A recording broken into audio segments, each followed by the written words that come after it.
Saya, Devin Fernandes, akan mempresentasikan chapter 3 tentang the Fed and interest rate. Basis moneter terdiri dari dua kewajiban terbesar the Fed, yaitu catatan cadangan federal yang beredar dan cadangan lembaga penyimpanan. Rumus money supply measures ada dua, yaitu M1 sama dengan currency tambah checking deposits.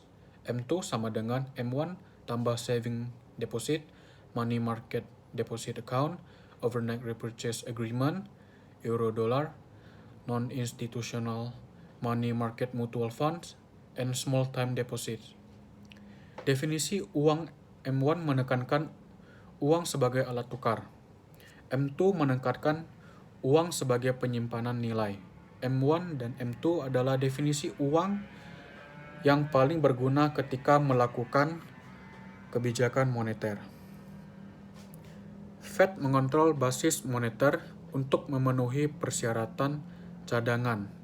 Lembaga penyimpanan harus melakukan transaksi dengan aset dasar moneter. Mereka menyimpan cadangan yang memadai di FRB atau menyimpan uang tunai yang memadai di brankas. Semakin banyak uang tunai atau cadangan yang dimiliki lembaga di atas persyaratannya dengan Fed, semakin ia ingin membuat pinjaman atau investasi baru untuk menghindari hilangnya pendapatan bunga. Sehingga Fed mengontrol jumlah uang beredar. Monetaris. Variabel keuangan utama untuk mengubah aktivitas ekonomi adalah money supply. Kaum monetaris berasumsi bahwa kecenderungan untuk mengkonsumsi meningkat ketika merasa mereka memiliki lebih banyak uang. Menurun karena orang menganggap mereka memiliki lebih sedikit uang.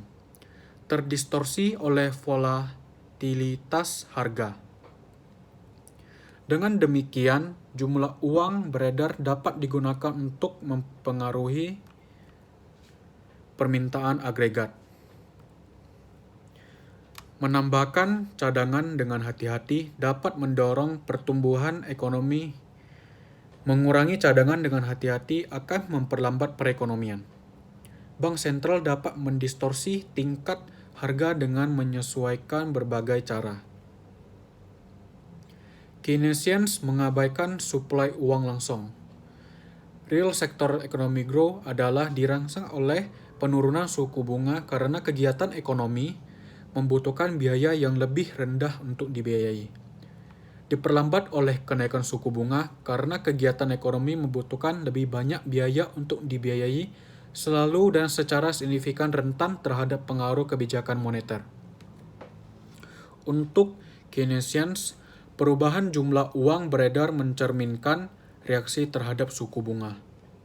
Ada 6 tujuan dasar kebijakan moneter ditetapkan oleh Humphrey Hawkins, yaitu full employment, economic growth, price index stability, stable financial system, stable foreign exchange market.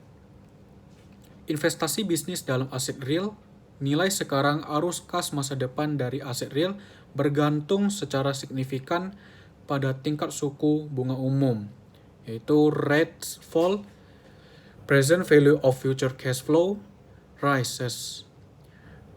Rates rise, present value of future cash flow drops.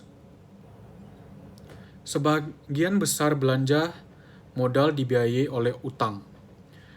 Beban bunga dengan demikian material dalam profitabilitas sebagian besar bisnis. Kebijakan moneter dengan demikian selalu melibatkan insentif atau disinsentif material untuk investasi bisnis. Faktor teknis menuntut penyesuaian konstan. Ada cash drain, kepemilikan uang tunai oleh basis moneter publik yang menghabiskan. Fed harus mencoba mengimbangi dengan pembelian pasar terbuka yang dikalibrasi dengan hati-hati. Yang kedua ada the float. DACI kurang CIPC sama dengan float next extension of credit by Fed. Fed harus mencoba mengimbangi dengan market sales terbuka yang dikalibrasi dengan hati-hati. Yang ketiga ada US Treasury Deposits. Pembayaran Treasury menyebabkan pergeseran besar dalam cadangan. Fed dan Treasury mencoba mengordinasikan fluktuasi sebesar apapun.